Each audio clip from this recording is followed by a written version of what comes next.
Tough. Can you just speak to the performance of your young quarterback in really his first road night game? Oh, no question. He's just a competitor. And just watching him throughout the course of the week, I thought, as we finished up the week of practice, man, he was throwing the ball great, throwing and catching.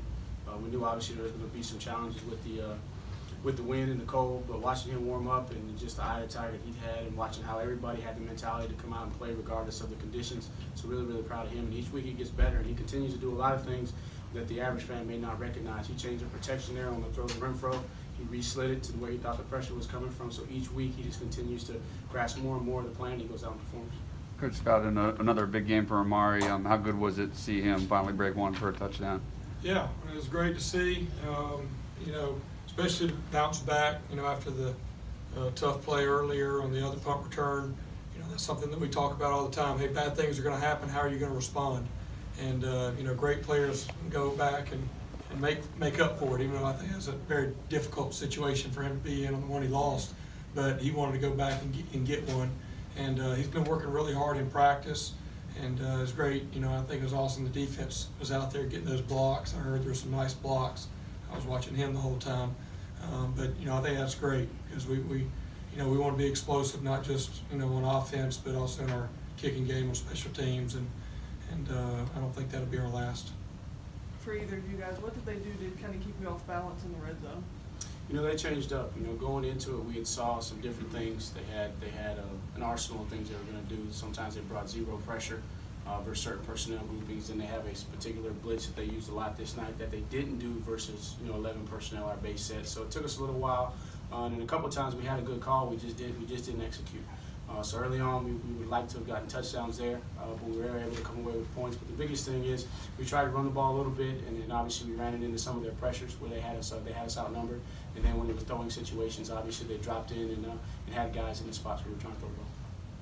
Jackson Carman came up big when you really needed him when Mitch went out. Yeah, I think the way we've been able to play a lot of guys this year. I mean, that's another prime example. You're on the road in a big time game in a great setting. And there wasn't any of us that were worried when he went in because he's played a lot of ball for us already this year, and it's great for him to go in and be able to execute. And then one thing I'd say on Trevor, some of his best decisions were some of his throwaways because they did disguise some of the coverage and ran some different things maybe than we were expecting, and trying to bait him into throwing some interceptions. But he processed it very well and.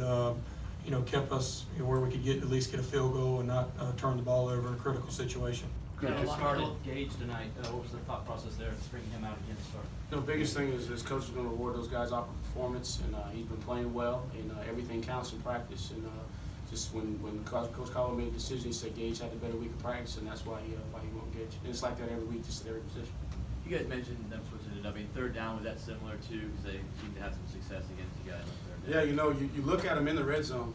They're one of the best teams in the country defending in the red zone. I think they're top 15, maybe ranked 12th. And then what they did is they changed it up. They started using some of their boundary pressures with their corner off schedule. Obviously, we were preparing to see that in a little bit longer yardage situations, and they brought that out. That was one of the first third down calls that they had. And then what you saw they were doing as well is they were showing pressure. Giving us an indication that they had pressure, and then they were dropping guys and they were playing some invert coverages, which is very, very difficult for any quarterback to see. And for Trevor to be able to change some of the protections and go where we needed to go with the ball. And then we left some third downs out there we just didn't execute.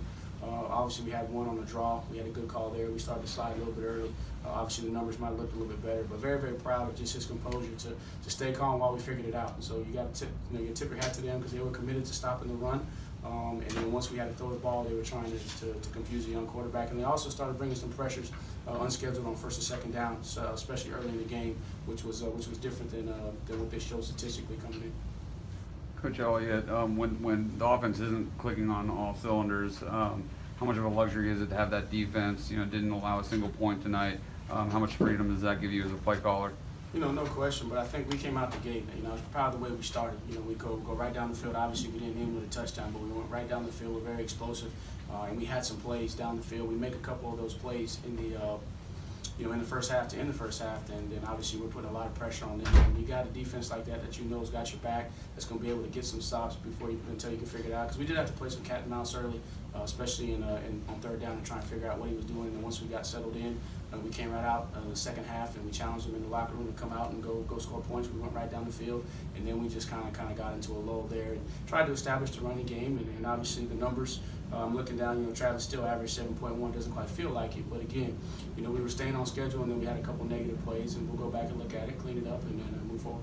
Jeff, you guys a couple times used Trevor in bootleg action. Did you see something with their ends and how they were crashing in that made you guys pull that out of the hat? Yeah, and I think, Trevor's really good when you can get him on the move. And I just think, as part of kind of that cat and mouse that we're talking about when they're trying to take away the runs, they're really trying to squeeze and on some of your zone reads, trying to make Trevor pull it and give him a pull read. And so, if we can have some things where we can move him and take advantage of that, get him out there on the perimeter, and I think he does very well rolling out. And again, it's just some misdirection to go with some of our running game, and that's how some of these games are. You just gotta stay at it, and I tip my hat to their defensive staff. They got good players and a good scheme over there. We knew it was going to be difficult, and wish we could have made just a couple more plays, really put it away earlier than we did. But there's no doubt Trevor's talented outside the pocket as well. We'll go last one here, then we'll go to the players. Coach, after 4 convincing wins in a row, does it almost serve this team well to have a kind of a slugfest where everything didn't come as easy as that? I think each game is different, right? We knew coming into this one there weren't any secrets that this was going to be a tough test for us on the road. I'm probably most impressed by the way our guys embraced it. They came out in pregame warm-ups. There was a lot of energy. There was that's things you're looking for as a coach, kind of see how your guys responded. And I think the mindset, we talked about having a championship mindset, and our guys did that today. And each game's different. I think this is a good one for us. Kind of get challenged a little bit. You never know till you get put in that situation. We were in that situation a little bit different versus Syracuse, but Trevor wasn't on the field. So this was his opportunity to be on the field and be able to be calm under pressure and lead this team and do what we needed to do to get that victory. Thank you, gentlemen. Coaches. We're in freedom.